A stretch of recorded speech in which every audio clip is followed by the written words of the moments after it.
Welcome back, PPS gang. Hope all is going well.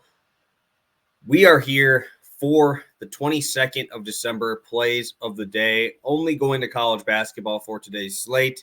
Obviously, there's not many games on today, only two NBA games, obviously Thursday night football.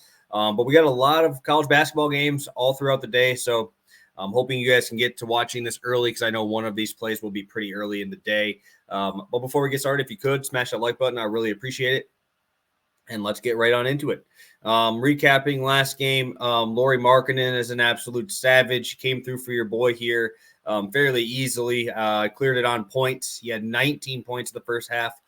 Finished with 38 actual points and then like 5 boards. So he absolutely destroyed this number. It was a nice no sweat bet, which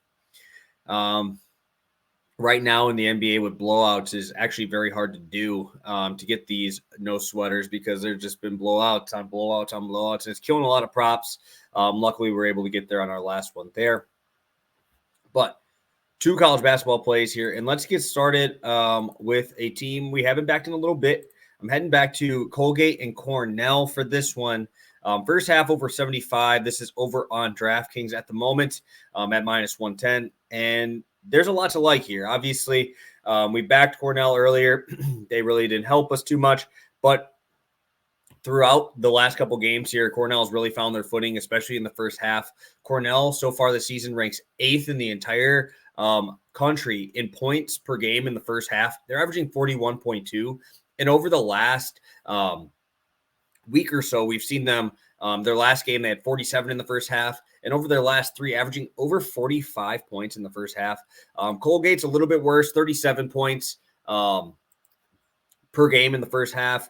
We're starting to see them kind of find their footing as well. But what I do really like about these teams is they're going to run and gun. Their defenses are extremely bad, right? So Colgate ranks top 50. They're 44th actually in adjusted to offense. And if you go to their adjusted defense, they're ranked 236 in adjusted defense. And they're not really playing too many great teams to really switch up that to make their defense look better, right? They're playing pretty ass teams.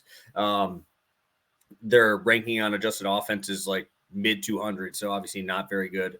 Nothing to write home about. But Cornell going to play extremely quick, 35th in tempo, top 100 in adjusted offense, and 252 in adjusted defense. Both these teams want to run, they want to score. What I do really like about Colgate, and we mentioned this in a couple other streams that I've backed Colgate, is 5 guys on this team shoot 40% plus from 3. And I think that that's going to be a very important spot here. Colgate, we did back against Syracuse, and that game just went really way under. But in a game with Cornell, I think this is just going to be run and gun. Colgate's going to have their shooters on the corners. And we've seen Cornell kind of play these really quick up-tempo games. Obviously, 107 to 105 versus Miami, and that was not in overtime. Yeah, no overtime, and they're still 212 points scored. We've seen them play a little bit faster against these teams that really don't play fast, right? Lehigh, they just dropped 96 points in their last game. I think you're going to see some confidence coming through with that Cornell side as well to easily clear the 75. I think this is another one like that Toledo first half where that number is really high. But with teams like this, you have a lot more margin for error just because it's going to be threes, layups, and fast break. That's really what this game is going to entail.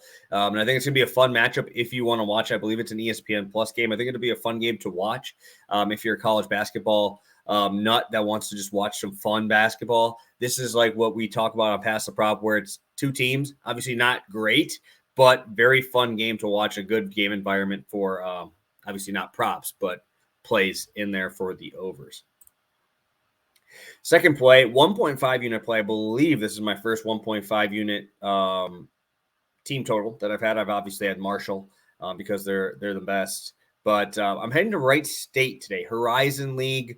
We're going to be backing them today in terms of their team total. Again, I've been just looking at these first half numbers, and Wright State's top 40 in the country in points per game in the first half, are averaging about 38 points in the first half.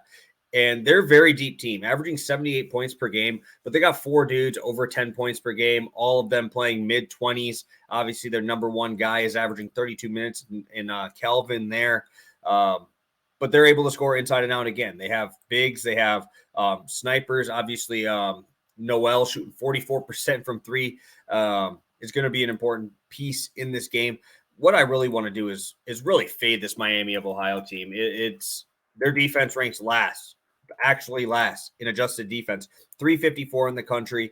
I don't know how they're going to stop anybody here. Miami of Ohio has been getting gave up 103 to Cincy. You see them play Indiana State, gave up 88 there. They played my boys at Marshall, 95 they allowed in that game. And that's one of their fastest paced games, right? With Marshall, who scored 95 on them.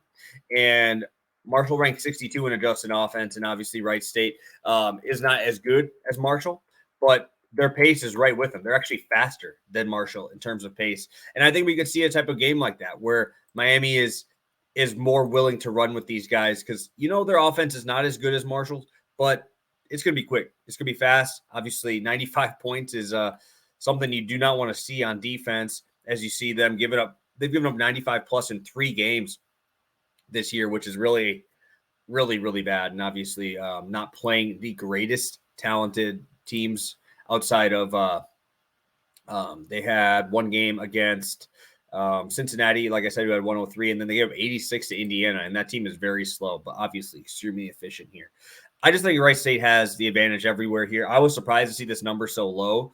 I just think that this defense is not going to be able to stop any one of these guys. Like I said, 4 guys who could score double digits, and this pace should really help us out here to get to this number.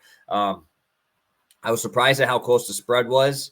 Obviously, we're seeing a 2-point spread, 2.5. Some places 150 total, but Wright State, if we look at their top guys, right, their top guy, Trey Calvin, 93% from the line. They have another guard, Armani Davis, who's averaging 83% from the line. I think that's very important in a game where you're favored by a short number. And we obviously have guys who can hit the free throws in the big moments. So Wright State, team total over 75.5. Absolutely love it. Lock it in. Both of these plays will be coming up a little bit earlier in the day. So make sure that you guys lock these in right when you see this video. So have a good one, guys. Have a blessed holiday. I know we'll try to do Pass the Prop. Still in the works on what time we're going to do that at, just because of travel and such. So thank you guys so much. Have a great rest of your day and best of luck on all your bets for today's